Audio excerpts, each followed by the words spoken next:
ప్రాణదేవిగా మనకి సభ్యుల రక్తము పోషించుకొని అంధకార చీకటి శక్తులను నజరేయుడైన యేసు ప్రభువు నామం పేరట సంఘముగా మాకు ఇచ్చిన అధికారం బట్టి బంధిస్తున్నాం.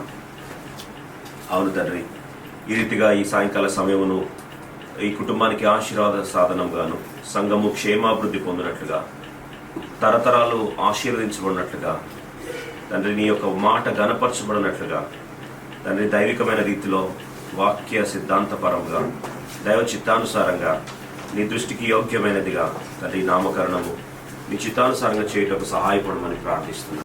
నీ కృపాతిశయము అనునిత్యము, అతిశయమును అనునిత్యము కీర్తించెదా తరతరములకు నీ విశ్వాస్యతను ప్రచురింతును. నే కీర్తించెదా తరతరములకు నీ విశ్వాస్యతను ప్రచురింతును. నీ కృపా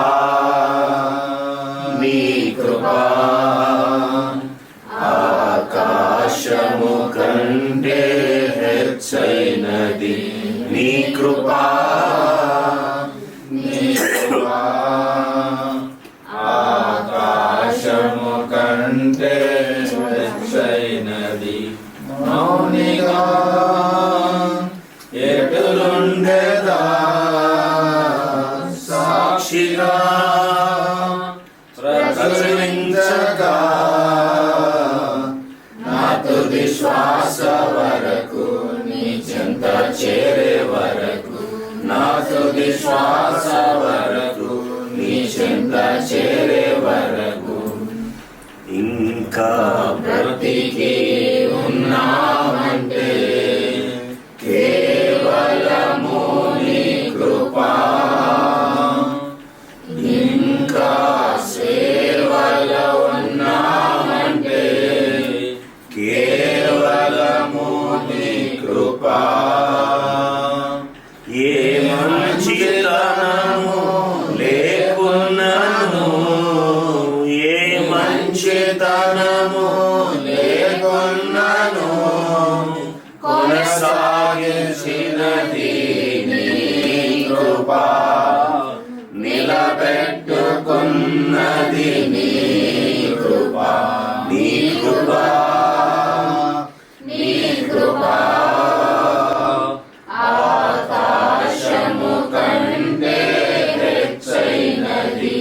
నీ కృపా, నీ కృపా ఆకాశము కంటే హెచ్చైనది. మౌనిగా ఎటులుండెదా సాక్షిగా ప్రచురించగా నా తుది శ్వాస వరకు నీ చెంత చేరే వరకు, నా తుది శ్వాస వరకు నీ చెంత చేరే వరకు. మన చాయిసెస్ అన్ని మనం ఎక్స్పెక్ట్ చేస్తూ ఉంటాం, కానీ ఒక శ్రేష్టమైన మాట ఏంటంటే దేవుడు అంతాన్ని ఆరంభంలోనే ఎరిగినవాడు. మనమంతా ఇప్పుడిప్పుడు ప్లాన్ చేస్తాం. మన ప్లానింగ్ ఎప్పుడు కూడా మహా అంటే విజన్ ఒక 100 సంవత్సరాలు ప్లాన్ చేస్తాం, కానీ దేవుడు జనరేషన్స్ని ప్లాన్ చేస్తాడు, తరాన్ని ప్లాన్ చేస్తాడు. దేవుడి లోకానికి ఎప్పుడైతే మోషేని పరిచయం చేయాలని ఆశపడ్డాడో, మోషే ద్వారా ఇశ్రాయేల్ ప్రజలు ఎన్నో సంవత్సరాల తర్వాత అబ్రహాముకు దేవుడు ఇచ్చిన వాగ్దానాన్ని, అబ్రహాముకు దేవుడు వాగ్దానం ఆదికాండం 10 ఇచ్చాడు. నీ సంతానము తమది కాని దేశానికి వెళ్తారు, అక్కడ 430 సంవత్సరాలు వారు బానిసలు ఉంటారు. అటు తర్వాత నేను గొప్ప ఐశ్వర్యంతో నేను వారిని బయటకు తీసుకొస్తాను. ఈ రీతిగా 7 బలమైన జాతులను తరిమి వాగ్దాన దేశాన్ని స్వతంత్రించుకుంటారని దేవుడు ప్లాన్ ఎప్పుడు చెప్పాడు? అబ్రహాంకు చెప్పాడు. అప్పటికి అబ్రహాం గర్భంలో ఇస్సాకు కూడా లేడు, ఇస్సాకు కూడా పుట్టలేదు. ఇస్సాకు అసలు ఇంక అప్పటికి కనీసము పుడతాడని వాళ్ళకి నిరీక్షణ కూడా లేదు, ఎందుకంటే దమస్కు ఎలియాజరే కదా చూసుకునేదని చెప్పి అబ్రహాం నోటి నుంచి ఆ మాట వచ్చింది. కానీ దేవుడు అప్పుడు ఆ ప్లాన్ని ఎప్పుడో సెట్ చేశాడు. దేవుని నిత్యమైన సంకల్పం ఉంది. ఎప్పుడు జనరేషన్స్కి, ఒక రోజుకి 2 తరాలు కాదు, కొన్ని వేల తరాల నిత్య సంకల్పం దేవునికి ప్రణాళిక ఉంది. ఈ ప్రణాళిక నెరవేర్పులో దేవుడు ఏం చేశాడు? అబ్రహాం ప్లాన్ ఇచ్చిన తర్వాత ఇప్పుడు తమది కాని దేశానికి వెళ్తారు, ఎలా వెళ్ళాలి, వాడిని అక్కడ తీసుకెళ్ళడానికి కొరకు ఎలా తీసుకెళ్తాడు దేవుడు? మనందరూ తెలిసిన మాటే, కరువును దేవుడు తీసుకొచ్చాడు. కానీ కరువు తీసుకొచ్చినప్పుడు ఐగుప్తులో సెటిల్ అవ్వడానికి కొరకు దేవుడు ఎవరిని వాడుకున్నాడు? యోసేపుని వాడుకున్నాడు. మనందరూ తెలుసు. తీసుకెళ్ళడానికి ఏమో యోసేపుని వాడుకున్నాడు, బయటకు తీసుకురావడానికి మోషేని వాడుకున్నాడు. మనం స్టోరీలో యోసేపుని చూస్తాము, మోషేని చూస్తాం. కానీ అసలు యోసేపు రావడానికి కొరకు యాకోబు మ్యారేజ్ గురించి ఎవరు డిస్కస్ చేయరు.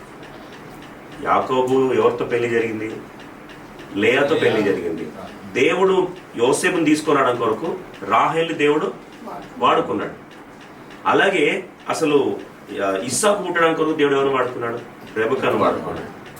రెబెకా పుట్టినప్పుడు ఏమన్నారు? రెబెకా వివాహంలో, అమ్మ నువ్వు బహుజనులకు తల్లి అవుతావమ్మా, నీ సంతానం వారు శత్రు యొక్క గౌని ఏం చేస్తారు? స్వతంత్రించుకుంటారు. అంటే ఫ్యూచర్ని అన్యులు కూడా ఏం చేయగలిగారు? చూడగలిగారు. మన విజన్ ఎప్పటి వరకు ఉంటుంది తెలుసా? మనం ఎప్పుడు కూడా ఇప్పటివరకు ఆలోచిస్తాం. ఓన్లీ 1-2 years, 5 years, మహా అంటే ఒక 20 years. 20 years దాటి అని ఆలోచించాలి. మనం 20 దాటి ఆలోచిస్తే కొద్దిగా మేధావులమే. కానీ దేవుని బిడ్డలు కేవలం 10-20 yearsకి ఆలోచించడం కాదు. You have to see the eternal vision, నిత్య ప్రణాళిక, బిగర్ పిక్చర్ చూడాలి. బిగర్ పిక్చర్ చూస్తూ వాళ్ళు అన్యులే రెబెకాను ఆశ్రయిస్తే రెబెకా సంతానంలో ఇస్సాకును దేవుడు ఇచ్చాడు. మనకు తెలిసిన సంఘటనలో యాకోబుని ఇచ్చాడు. యాకోబు నుంచి దేవుడు ఈ రీతిగా యోసేపుని తీసుకొచ్చాడు. యోసేపు ద్వారా వారిని and the woman and between your offspring and hers he will crush your head he will crush your head and you will strike his heel. అక్కడ see between your seed and thy seed and her seed. అక్కడ seed తో దేవుడు plan మొత్తంలో దేవుడు ఏమన్నాడు? It starts with the seed అన్నాడు. ఇప్పుడు seed ఏమవుతుంది? తర్వాత సెట్ అవుతుంది. సెట్ తర్వాత ఏమవుతుంది? ఫ్రూట్స్ వస్తాయి. ఎన్ని సీడ్స్ వస్తాయి? చాలా సీడ్స్. ఆ సీడ్స్ నుంచి ఎన్ని సెట్లు వస్తాయి? It all starts with the seed. And understand, seed has always full of potential. Seed is always full of vision. Seed is always full of heavily loaded with a futuristic vision. అందుకొరకే seed ఎప్పుడైతే బాగుంటుంది అందుకొరకు విత్తనం బాగుంటే దాని తర్వాత ఏ పండు తిన్నా దాని నుంచి వచ్చే పండు, ప్రతి పండు ఎలా ఉంటుంది? దియ్యగా ఉంటుంది కదా. కాబట్టి విత్తనాల దేవుడు భవిష్యత్తుని ఎలా అయితే నిర్దేశించి పెట్టాడు. యాకోబు 1:17. Seed is the gift. First of all God has kept that seed in you. Already ఆ సీడ్ దేవుడు ముందే ప్లాన్ చేసి, దీపికా ఉదయంలోనే ఆల్రెడీ ఆ సీడ్ని దేవుడు ముందే ఏం చేశాడు? ప్లాన్ చేసి పెట్టాడు. ఇప్పుడు ఆ సీడ్ మన చేతిలోకి వచ్చింది. ఇప్పుడు ఈ సీడ్ని మనం ఏం చేయాలి? ఈ 3 కానీ మనం తెలుసుకుంటే, every gift is a perfect gift that coming from God. What ever God gives is a perfect gift. మచ్చ డాగు దీని విషయంలో సెకండ్ క్వశ్చన్ ఒపీనియన్ తీసుకోవాల్సిన అవసరం కూడా లేదు. Gift is perfect because it is given by perfect God. భూమిలో రాళ్ళు దగ్గర నాటాము, ఏమైతుంది? పాయిజన్ ఉన్న ప్రాంతం నాటితే ఏమవుతుంది? అదే మంచి భూమిలో నాటితే విస్తారంగా ఫలిస్తుంది. ఇప్పుడు సీడ్ విజన్ ఉంది, ఆల్రెడీ పర్పస్ ఉంది. ఈ సీడ్ యొక్క వాల్యూ తెలుసుకుంటే దాన్ని సరైన భూమిలో ఏం చేస్తాం? నాటుతాం. ఈ బిల్డింగ్ కి పిల్లర్ ఎంత ఇంపార్టెంట్, సొసైటీకి కూడా పిల్లర్స్ అంత ఇంపార్టెంట్. సొసైటీ పిల్లర్స్ ఎవరు? అమ్మాయిలు, అబ్బాయిలు, బాయ్ గర్ల్, ఇద్దరా? గర్ల్సే. బైబిల్ ప్రకారం గర్ల్సే. Psalm 144:12 బాయ్స్ అని రాయలేదు. బాయ్స్ ఏంటంట? 144:12 మొక్కలు. బాయ్స్ ఎవరండి? మరి గర్ల్స్ ఎవరు? చెక్కిన మూల స్తంభాలు. కాబట్టి పిల్లర్స్ ఎవరు? గర్ల్స్. అమ్మాయి ఎవరు? పిల్లర్. బాయ్ ఎవరు? మొక్క స్ట్రాంగ్ గా, పిల్లర్ స్ట్రాంగ్ గా. పేరు ద్వారా భవిష్యత్తులో ఫ్యూచర్ జనరేషన్స్ లో the purpose of the baby has to be reminded and record. పాప యొక్క పర్పస్, ఉద్దేశం, దర్శనం ద్వారా మనం యెహోవా నామమున నీవు పిలువబడుతున్నట్టు చూచి నీకు భయపడదురు. ఎందుకు భయపడతారంట? అక్కడ వారిని, అక్కడ దేవుని సమాజం, ఇశ్రాయేల్ ప్రజల గురించి రాయబడుతూ, ఇశ్రాయేల్ ప్రజలందరూ మిగతా దేశాలు భయపడతాయంట. వాళ్ళు వస్తే వణికిపోతుంటారు, గజ గజ గజ గజ వణుకుతుంటారు. The key word here is that she should be called by the name of the Lord. Can you read it in English, please? And all the people of the earth all the people of the earth shall see that shall see that thou art called by the name, thou art called by the name by the name of the Lord. of the Lord. తన పేరే యెహోవా నామం పేరట ఆ పాప పేరు ప్రతిష్ఠ జరగాలి. అంటే పేరులోనే ఏ పేరు ఉండాలి? యెహోవా నామం పేరు. Yes, sir. యెహోవా నామం బిడ్డ పేర్లు ఉండాలి అంటే యెహోవా నామానికి క్లూ ఇస్తున్నాడు. 2 క్లూస్ ఇస్తున్నాడు. ఎక్కడ ఏ పదం వచ్చినా సరే ముందు ఎల్ అని వస్తుంది. ఈ ఎల్ అని వస్తుంది. ఎల్ అని వచ్చిందంటే ఏంది? El Elyon, El Bethel, El Elohim, El Shaddai. ఇవన్నిట్లో ఎల్ అంటే ఏంది? దేవుని నామం. ఎల్ అంటే ఏంటంటే దేవుని నామం. సో క్లూ ఇచ్చారు ఎల్ అని. ఇప్పుడు పర్పస్ గురించి 2 విషయాలు ఉన్నాయి. దాంట్లో చూస్తే ఉదయ్ ప్రామిస్ ఒకటి, దీపిక ప్రామిస్ ఒకటి. దీపిక ప్రామిస్ ఫస్ట్ చదువు. 1 Peter 5. సర్వకృపానిధి అగు దేవుడు కొంచెం కాలము మీరు శ్రమపడిన పిమ్మట, దయచేసి ఇక్కడ ఏంటండి, కొంచెము కాలము శ్రమ పడిన పిమ్మట తానే మిమ్మును పూర్ణులుగా చేసి మిమ్మలను పూర్ణులుగా చేసి బలపరచును.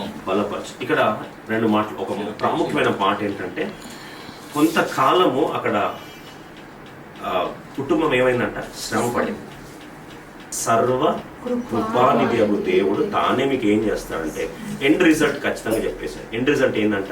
పూర్ణులుగా చేసి స్థిరపరచి బలపరుస్తాడు, పర్ఫెక్ట్ చేస్తాడు. He will perfect it, he will complete it, and he will settle you. He will perfect you, he will complete you, he will settle you. This is the end product. మూడో అర్థం ఏంటంటే Uday promise Psalm 91 verse 10. ఇక్కడ Psalm 91:10లో మళ్ళొకసారి repeat confirmation లో ఇక్కడ చదువుతారండి. నీకు అపాయం ఏమీ రాదు, ఏ తెగులును నీ గుడారమును సమీపించు. ఉండాలి. దేవుని పేరు కంపల్సరీ ఉండాలి. అలా ఉంటేనే తనకు ఆశీర్వాదం. అలా ఉంటేనే ప్రజలందరూ ఏమవుతారు? ఆ పేరు పెట్టబడింది కాబట్టి అభిషేకము, అధికారము, ఘనత, దేవుని కార్యాలు చూసి వాళ్ళందరూ ఏమవుతారు? కొంతకాలము ఉంటుంది. దాని తర్వాత దేవుడు ఏం చేస్తున్నాడు? సంపూర్ణంగా స్థిరపరిచి బలపరుస్తాడు. కాబట్టి ఈ 2 అర్థాలు కానీ ఒకవేళ మనము క్రోడీకరిస్తే, బిడ్డకి ఇచ్చిన వాగ్దానము, తల్లిదండ్రులకి ఇద్దరికి ఇచ్చిన వాగ్దానం కానీ క్లబ్ చేస్తే, ఫస్ట్ పేరు ఖ్యాతికి ఏం పెట్టాం? Catherine Jemima. మరి దేవుడు ఎందుకు ఆ రోజు ఆ వాగ్దానం ఇచ్చాడు? ఎందుకు దేవుడు ముందే నేర్పించాడంటే, యోబు కుటుంబంలో ఫస్ట్ డాటర్ పేరు జెమిమా. సెకండ్ డాటర్ పుడుతుంది జోబ్కి తెలియదు. మనకు కూడా సెకండ్ ఎవరు వస్తుంది మనకు కూడా తెలియదు. కానీ 2వ పేరు విషయంలో జోబు ఎప్పుడైతే ఫస్ట్ జెమిమా అని పేరు పెట్టాడో, సెకండ్ డాటర్కి ఏం పేరు పెట్టాడు? ఇవన్నీ చూస్తే, ఒక్క మాటలు చూస్తే, యోబు జీవితంలో తను పడ్డ వేదన, సఫరింగ్, తను పడ్డ నష్టము, శ్రమ, కొంతకాలమే శ్రమ పడ్డాడు. యోబు కూడా కొంతకాలం శ్రమ పడ్డాడు. నా దేవా, నా దేవా. సో ఏలి అంటే గాడ్. దీంట్లో ఏలియానాలో YAH అంటే యెహోవా. 2 పదాలు కలిపి పాపకు చాలా పవర్ఫుల్ నేమ్ ఇది.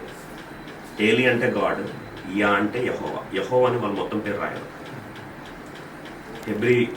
హిబ్రీలకి మొత్తం పేరు రాయడానికి కూడా మేము యోగ్యులం కాదని YAH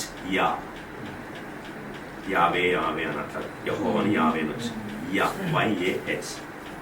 ఏలియానా వారి పట్లను, నశించు వారి పట్లను. ఇక్కడ 2 జాబితాలు ఉన్నారు. ఫ్యూచర్ లో రక్షణ పొందేవారు, రక్షణ పొందకుండా అన్యులు, నశించిపోయే అన్యులు. 2 వారి పట్లను మేము దేవునికి క్రీస్తు సువాసనే ఉన్నాము. ఇది ఎప్పుడైతే క్రీస్తు యొక్క వాసన, పరిమళ సువాసన అంటే, ఈ బిడ్డ స్మెల్ వచ్చిందనేసరికి ఈ స్మెల్ ఎవరిని గుర్తు చేస్తుంది? యేసుప్రభువుని. పాప ఎక్కడున్నా సరే ఇంపాక్ట్ ఎవరిని గుర్తు చేస్తుంది?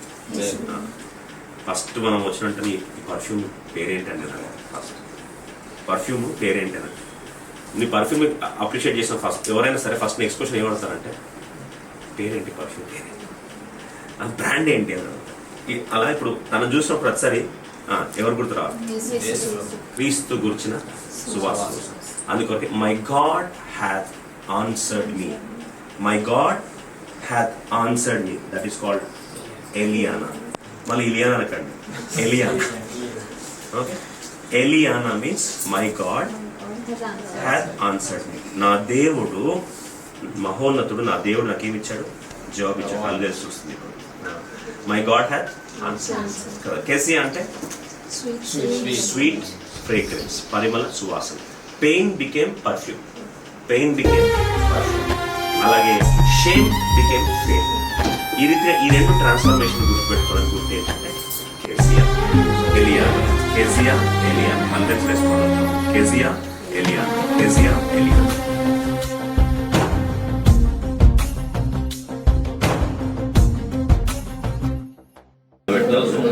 శక్తిగల మన రక్షకుడైన అద్వితీయ దేవునికి మన ప్రభువైన యేసుక్రీస్తు ద్వారా మహిమయు మహత్యమును ఆధిపత్యమును అధికారము యుగముల పూర్వమును ఇప్పుడును సర్వయుగములకును కలుగును గాక. ఆమేన్. ఇచ్చిన నిర్దేశ వాగ్దానాలను దర్శనమును మరొకసారి జ్ఞాపకం చేసుకొనొచ్చు. ప్రభా, మరి బిడ్డ ద్వారా దేవుని నామము పెట్టబడిన తండ్రి తన పేరు ద్వారా ప్రజలందరూ కూడా భయపడతారు. వారందరూ కూడా దేవుని కార్యాన్ని చూస్తారు. మహోన్నతుడైన దేవుని వారు పరిచయం చేయబడతారు. దేవుడే లోకమునకు జవాబుగా, ఈ కుటుంబానికి జవాబుగా, ప్రార్థనలకు జవాబుగా ఈ బిడ్డను ఈ లోకానికి పరిచయం చేస్తున్నాడనే అర్థాన్ని గ్రహిస్తూ తండ్రి బిడ్డను ప్రతిష్ట ప్రార్థనగా తన నామకరణం చేయించుండగా తండ్రి ముఖ్యంగా మీరు ఇచ్చిన వాగ్దానాన్ని పిల్లర్గా, మూల కంబముగా, చెక్కబడిన మూల కంబముగా తండ్రి స్థిరపరచినట్లు ప్రభా మీరే దయచేసి అట్టి కృపను దయచేయమని ప్రార్థిస్తూ తండ్రి మరొకసారి ప్రభా నీ యొక్క వాగ్దానాలన్నీ కూడా ఎత్తిపట్టుచు తండ్రి ఈ బిడ్డ మరొకసారి నీ యొక్క రక్త ప్రోక్షణ తీసుకొస్తున్నాం. అలాగే నీ రెక్కల చాటున మహోన్నతి పడుకున్నప్పుడు నువ్వు నిర్భయముగా ఉంటావు అన్నాం తండ్రి. మరి నీ రెక్కల చాటును ప్రతిష్ఠిస్తూ ప్రయాసపడి భారమైన సమస్యలను రాయదుకు రండి, విశ్రాంతిని ఇస్తున్నారు కనుక నీ రొమ్మును ఆనుకుంటూ నీ రెక్కల చాటున నిద్రిస్తూ తండ్రి మరి యెహోవా రొమ్మును ఆనుకున్నప్పుడు ఎటువంటి నెమ్మది ఉంటుందో బిడ్డ అటు మంచి ఆరోగ్యవంతమైన నిద్ర తండ్రి, నెమ్మదికరమైన వాతావరణము, సురక్షితమైన భద్రత ఎల్యోన్ హస్తానికి అప్పగిస్తూ తండ్రి తొట్లో వేయించుండగా ఇది మాకు మీరే కాపాడి భద్రపరచుమని యేసును ప్రార్థిస్తున్నాం తండ్రి. తల్లిలాదరణ ఎల్ షదాయ్ రొమ్మునా హేతువు చూడని నీ ప్రేమ హత్తుకున్నది హృదయానా.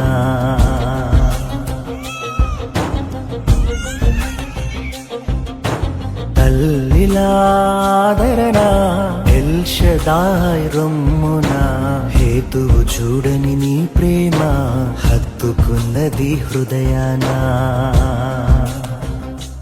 ఎల్ షదాయ్ ఆదరణ, ఎల్ షదాయ్ ఆదరణ, నా వేదనను ఆరాధనగా మార్చివేశావే, నా వేదనను ఆరాధనగా మార్చివేశావే. తల్లిలాదరణ ఎల్ షదాయ్ రొమ్మునా హేతువు చూడని నీ ప్రేమ హత్తుకున్నది హృదయానా.